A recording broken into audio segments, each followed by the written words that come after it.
Good morning, everyone. Today we'll continue with the lesson Forgetting, the essay by Robert Lind. And in the last class, you saw how Robert Lind spoke about the root causes of forgetting. And he also explains the items that are usually forgotten by people. He calls it a paradoxical reality, right? That's what we discussed in the last class. And he also speaks about great thinkers, poets, philosophers, and he calls them absent minded people because these people, their minds were always full of high ideals and imaginations.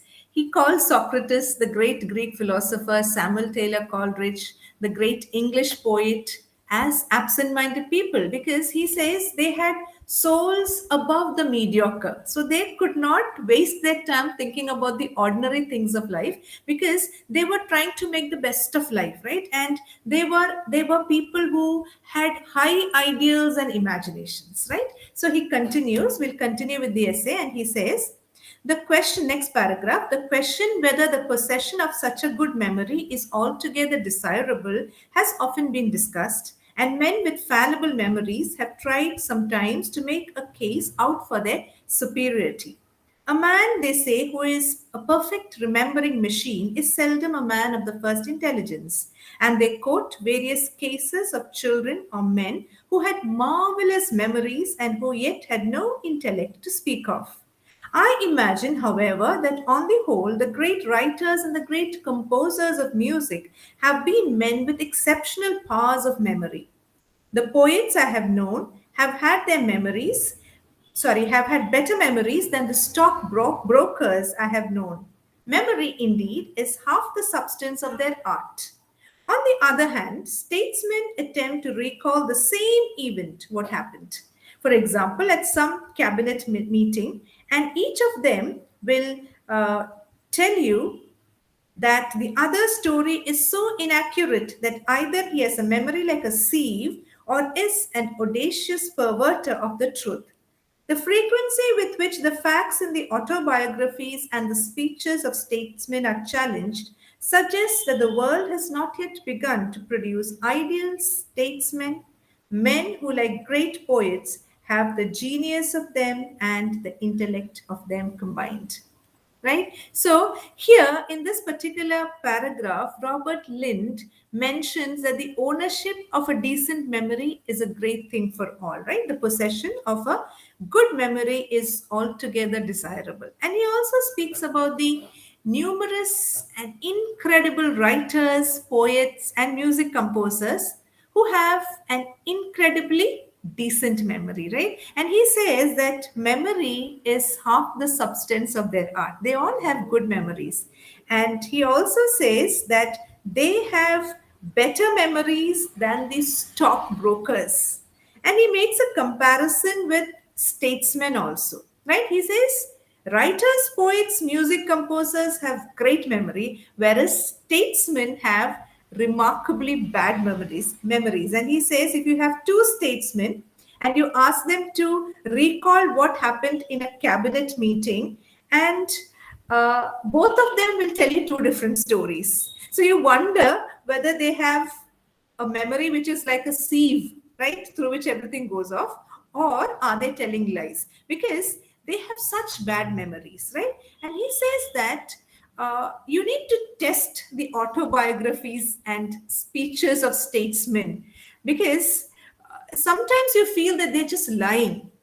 And all these autobiographies and speeches would demonstrate the fact that statesmen really have a poor memory. And based on this, he says that, he comments, has the world delivered a perfect statesman till now? So, according to Robert Lind, the world has not delivered an ideal statesman, a statesman who has the genius and the intellect of a poet.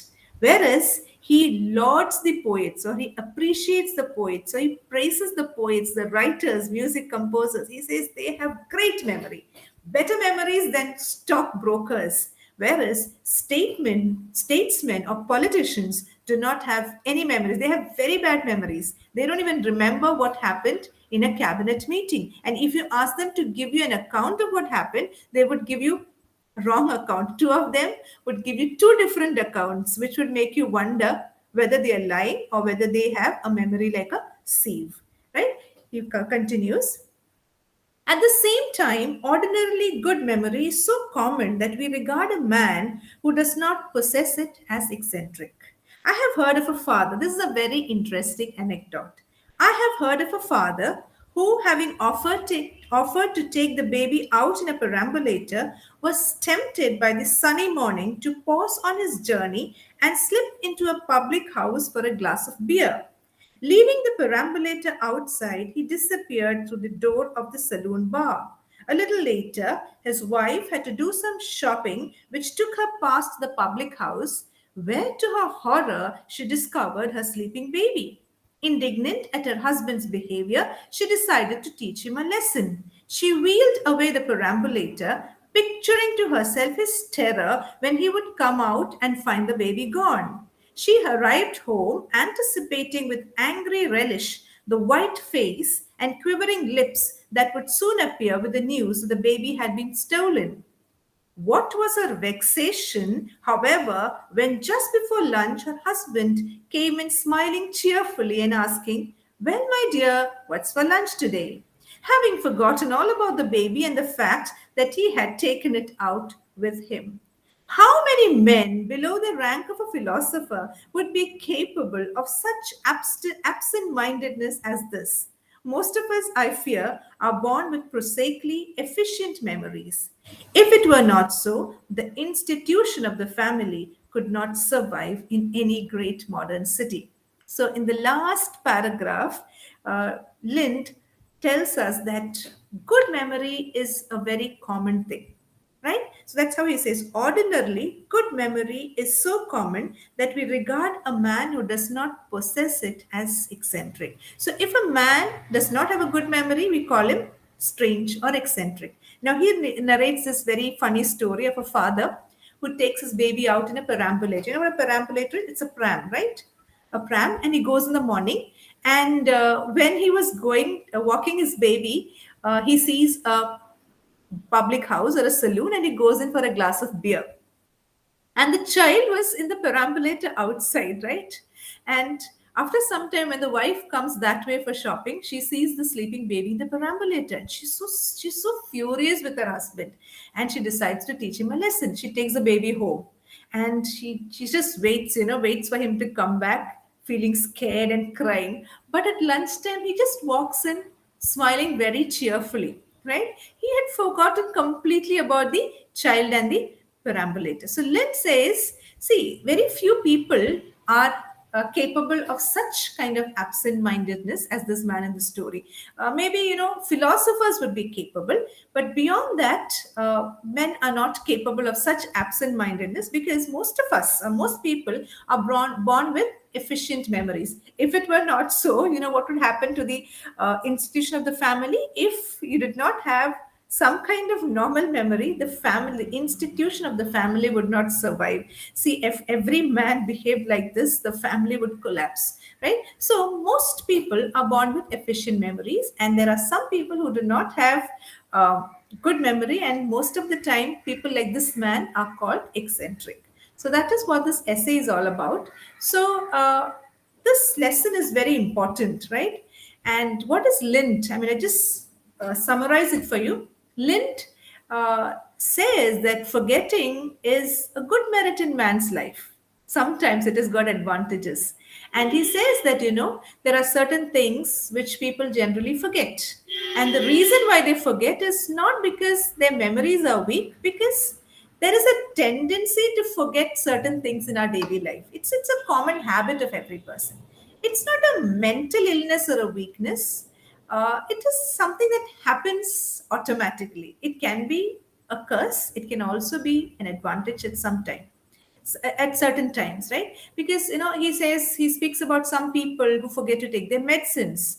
There are some people who remember to take them regularly, right? He also speaks about some people who forget to post letters. They hold the letters in their hands, but they forget to drop it in the post boxes. He also speaks about people who forget their books, their walking sticks, their umbrellas. He speaks about young men forgetting their articles on trains, taxis, sports people forgetting their footballs, bats, because their minds are full of the victory or the defeat, right? He speaks about anglers or fishermen who forget their fishing rods. Right? He goes on to tell us that the modern man remembers telephone numbers, addresses, time for lunch, dinner, etc., but he forgets the very mediocre or small ordinary things. He also speaks about great poets like Socrates, or philosophers, poets like Thomas Gray, uh, who forget small things because they achieve great things, right? And they are always, their minds are always occupied with high ideals, so you can't expect them to remember to post a letter. See, after forgetting small things, also man achieves great things, right? So sometimes the moment of forgetfulness is a moment of a great joy or excitement. Like the example that he gives is when sportsmen forget their bats and balls when they leave the train, is the sportsman who lives in the dreamland. He is dreaming about the victory that he has got. So he is in a moment of great joy, right? So he says, if you're a remembering machine, you are never a wise man, right? So it's always good to forget some common things, because then we can remember some noble things in life. So forgetting can be a virtue. It can make you happier. Sometimes it can make you wiser in life. And he says that, forgetfulness definitely has its own advantages. It makes you happy. It enables you to reach the object of your interest, right? And the see sometimes, and you live in a world of imagination, and it is that moment that you forget the mediocre things of life, right? So forgetful people are able to create something new and original. They enjoy a better life than those people who have strong memories, right? So he says absent minded men usually make the best of his life, right? And he says people who often show forgetful nature include poets, composers of music, philosophers, anglers, sportsmen, statesmen. It's because they are lost in thoughts of higher value things. That's why they forget small things. But even then, he says that poets and music composers and writers have much better memories than the stockbrokers and politicians. And he says that, most people are born with good memory, or it is a very common thing, because if you do not have a good memory or a kind of normal kind of memory, you are labeled as eccentric. And he says most people have a good memory, and it is good for us. Otherwise, what would happen is the institution of the family would not survive if all of us were forgetful people. So that is a lesson for you. Forgetting by Robert Lind. I hope you have understood this lesson. Do you have any questions? If not, thank you very much.